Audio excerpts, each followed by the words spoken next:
So we need to set up your machine for free motion. So it depends on what you do, but there are lots of different feet that you can use. So these are the ones that come with, well, I've collected for my machine over the years. So this one is a darning foot. This is my favourite one. And this one is an open-toed one. So you can see it goes on like that. I don't like this one as much because I find that when I'm sewing the applique down, this open toe bit's not very helpful. It has a tendency to kind of flick and get underneath pieces, so I prefer a closed toe, but these can be really good for quilting. This one is an embroidery foot, and this one, rather than these ones attach further up, so this bit goes in and you attach it here. This one goes directly on as a foot and is an embroidery foot. Should be great. I just couldn't get on with it at all. I might give it another go at some time. Maybe it's I've got used to it. And this one is like the darning foot, but it's metal. And oh, sorry, not showing the darning foot. But it's metal. You see a lot of these kind of ones. I prefer this one just because it's see-through, so you've got a better idea of what you're doing on it. I guess these ones I have occasionally cracked them by hitting the needle because they fasten where they fasten on, like on the here. You do have to occasionally just check that the screw's tightened, and so sometimes they just walk off a little bit to the point that they can then hit it, and I have broken one or two that way. Whereas I guess the metal ones will just smash you, break your needle. So you need to attach whatever foot. You can also get, so it's whatever suits your machine, so you just have to look it up. I've got a Pfaff Performance 5, and basically these feet pretty much fit all the Pfaff, which is why I've collected a few over the years, because I've had a few different Pfaff machines. And then you need to lower your feed dogs. So sometimes that's a switch on the side here, and sometimes it's a button, or I've had it at the front, so below where the bobbin is. I've had one that switches over there. My one is electronic one, so I got a fancy machine there. And I just press a button up here and say I'm going to use, and it gives different options. So I think that one where it was a little foot, that was called the Sensormatic Free Motion. I just use the spring foot free motion, and you can also get some dynamic spring foot 6D free motion. What on earth 6D is, I've no idea. I think that's just made up. So, and then I usually lower my tension a little bit, and the upper tension. Never mess with the bottom tension, never. And let me just change my thread over. So I'm using pre-wound bobbins on the bottom, and they're very thin ones. I generally stick with a grey unless I'm doing something for like an eye. Sometimes I might be bothered and change it to a black one, or if I'm doing a section where I'm doing an awful lot of white, then I've got a cream one. So we're going to be outlining. So for this one I'm going to be using this one, but thread, you want to thread your machine up, make sure it really goes into your tension wheels, because that tends to be where a lot of problems go wrong with free motion. Sorry, Jack's just, obviously there's someone wandering around outside, so my dog Jack is just let me know. So what I do when I'm threading it all up, you couldn't really see that, but I think I can zoom out enough. Cameras, I'm not really a camera person here.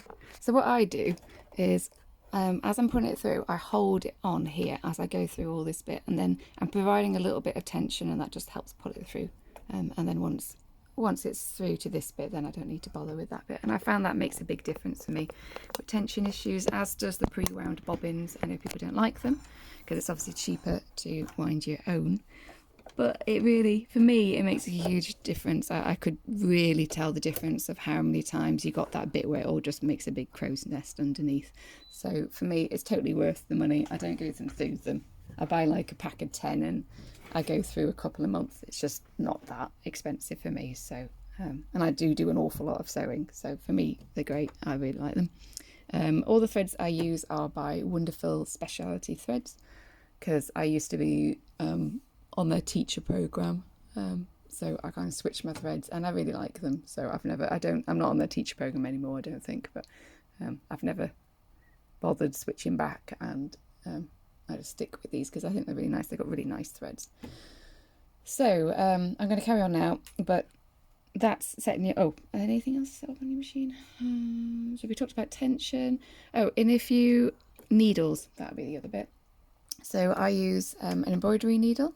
So they've got a very slightly wider eye, and that just helps this top thread go through, especially is because some of the threads that I use are a little bit thicker. So some of the ones like the Silco ones, these are a 35 weight and they are a little thick. So, you know, changing up the needle size a little bit.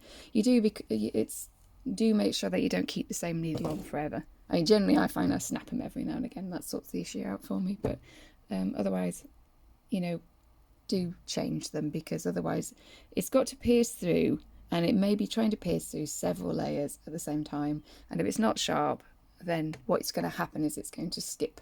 So and then unfortunately with free motion, when it skips, it has a tendency just to, you know, cause problems in the whole nesting thing. So there you get a bird's nest underneath it. So the other thing, for mine, because it's got a free motion setting, I don't need to worry about the stitch length. So that's what mine's set up as, with nice reflections. Shade it a little bit. Well, I can shade it and then you can't read it. But so mine's still set on a stitch length of 2.5. That's my upper tension there. So for me, I don't need to worry about that, setting that upper stitch length. Some people, you need to change it to be 0 on there. You're just going to have to look in your manual and see what it is for you. The manuals are usually very good, and they do usually say if you've lost your manual for your machine, the internet is a wonderful thing. So just type in manual and your machine name and it will come up, and there will be a section in it which says what to do.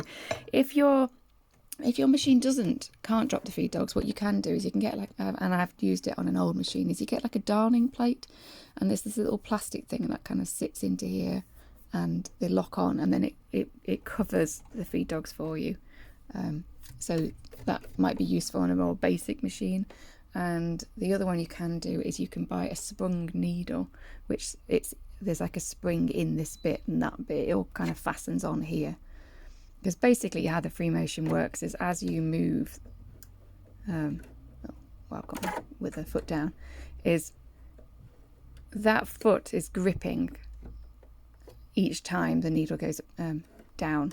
So it's grabbing hold of the fabric for you temporarily, just as the needle goes down, grabs hold of the fabric, and that stops it all going into a big mess, because you're keeping the fabric still so that the needle can go down and do its business and grab hold of, wrap around the bobbin thread for you before it comes back up again.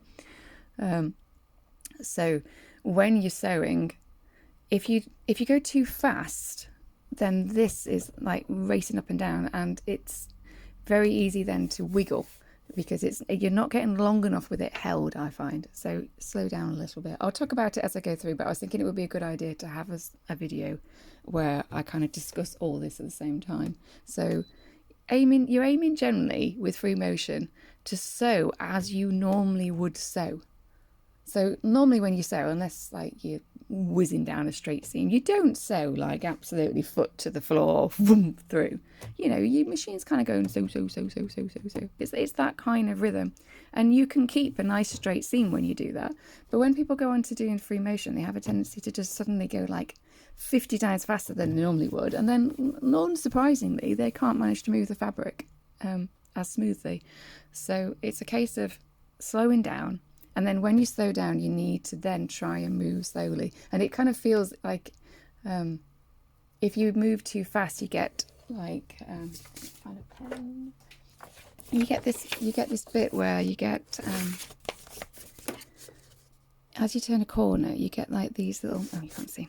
You get like these little. You can kind of see where it's, and this is the base thread coming through, and it's because you've turned the corner too tight, and the machine didn't have enough time to kind of put out enough thread on the top. So that's a sign that you're moving faster than you're sewing. So what a lot of people do is they then increase the speed that they're sewing, and the problem goes away. But then to sew that fast, you need a lot more control about how you move the fabric. So it's to get rid of that. slow down and learn to move smoothly before and under control before you speed up. It's a cheat to just speed up. It's learn to move slowly with it slow, which I'm sorry to say to you, but that is what the trick is. And it's just practice. Get more time sewing free motion, and it will just become easy. Okay, so let's move on to doing the actual sewing.